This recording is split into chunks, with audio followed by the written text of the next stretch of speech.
At first, Daniel thought it was just an accident, a stranger bumping into him in the crowded TSA line. But when he glanced down at his phone, the lock screen flashed open for half a second, and that's when he saw it. A blurry selfie of a young woman, eyes wide, lips trembling, standing right behind him in line. She looked terrified. Daniel blinked, confused. He scrolled to his gallery, and there they were. 3 new photos. All of her. In the first one, she was glancing nervously over her shoulder. In the second, she was half smiling, but her eyes screamed panic. And in the third, he saw it. Written in shaky black marker across her bare shoulder were 3 desperate letters, SOS. He froze. The woman, maybe late 20s, long brown hair tied in a messy ponytail, wearing a gray hoodie and ripped jeans, stood a few people ahead now, pretending to check her boarding pass. But her hands were trembling. Behind her, a tall man in his 40s with slick black hair and a cold stare loomed too close, his hand gripping her suitcase handle instead of his own.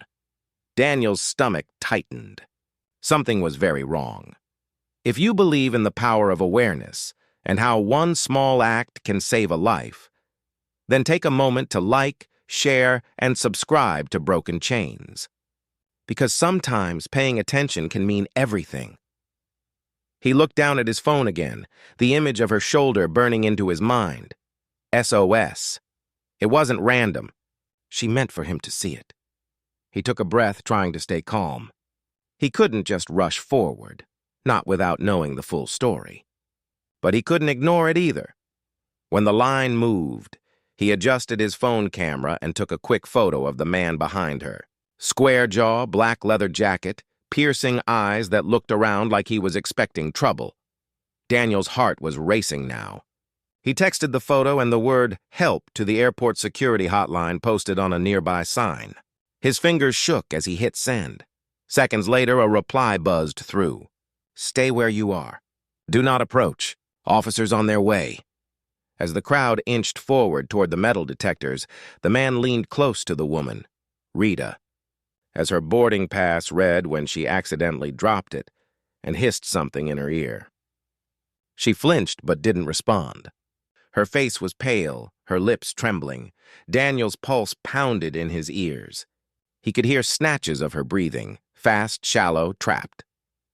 When she reached the front of the line, the TSA agent asked, "You traveling alone, ma'am?" Rita glanced back at the man for half a second. Just enough for Daniel to see fear flash in her eyes, then nodded stiffly. "Yes," the agent frowned. "Okay, please step through." The man followed immediately after, pushing her bag ahead. Daniel moved quickly, pretending to drop his ID just to delay. He needed to make sure security saw what he'd seen. When Daniel finally cleared the checkpoint, 2 uniformed officers were moving quietly along the terminal, eyes scanning the crowd. One of them caught Daniel's gaze. He nodded subtly toward Rita. She was standing near gate 14 now, pretending to text, her shoulders hunched, the man beside her speaking low but harshly. Daniel could see her eyes darting between the man and the security desk. The officers approached casually, one from the left, one from the right. The man noticed too late. "Sir," one officer said calmly, "can we see your boarding pass?" The man turned sharply. "What for?" "Routine check," the officer replied, voice steady. Rita took a tiny step back, clutching her small purse like it was her lifeline.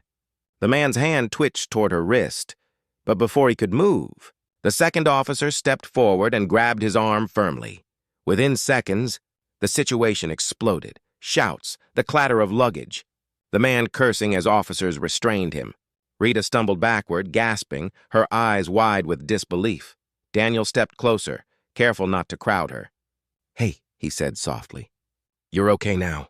"They've got him." She looked at him, tears welling up. You saw it?"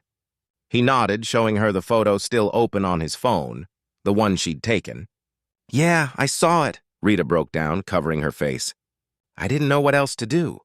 He took my phone, my ID, everything. Said if I made a sound, he'd—" Her voice cracked. Daniel put a hand over his heart. "You did the right thing. You found a way." An hour later, after statements and questions, Rita sat in the small security office wrapped in a blanket, a cup of coffee trembling in her hands. She was finally safe. Through the glass window, Daniel could see the man, her supposed boyfriend, being led away in cuffs, his face twisted in rage. "He wasn't my boyfriend," Rita whispered when Daniel sat beside her. "He was someone I met online. I thought he was nice at first. Then, last night, he locked me in the hotel room and said I was going to belong to him. He took my phone, deleted my messages. But this morning at the airport, when he went to check in, I grabbed a stranger's phone and took those pictures." Daniel exhaled slowly. "You're stronger than you think," she shook her head, wiping her tears. "I just wanted to survive." Hours later, as passengers reboarded the next available flight, Rita walked toward her new gate, escorted by security and holding her returned passport. Before she boarded, she turned back to Daniel. "You saved my life," she said quietly. He smiled faintly. "No, you saved your own. You just needed someone to see it." She hesitated, then hugged him. A quick, trembling hug filled with silent gratitude. As she disappeared down the jet bridge, Daniel looked once more at the photo on his phone, the one that started it all. Her frightened eyes, her hidden message, her desperate bravery, he deleted it gently as if erasing a ghost. Outside, the intercom buzzed with another boarding call. Travelers laughed, families reunited, luggage rolled across shiny floors. Life went on, but Daniel knew he'd never forget that moment.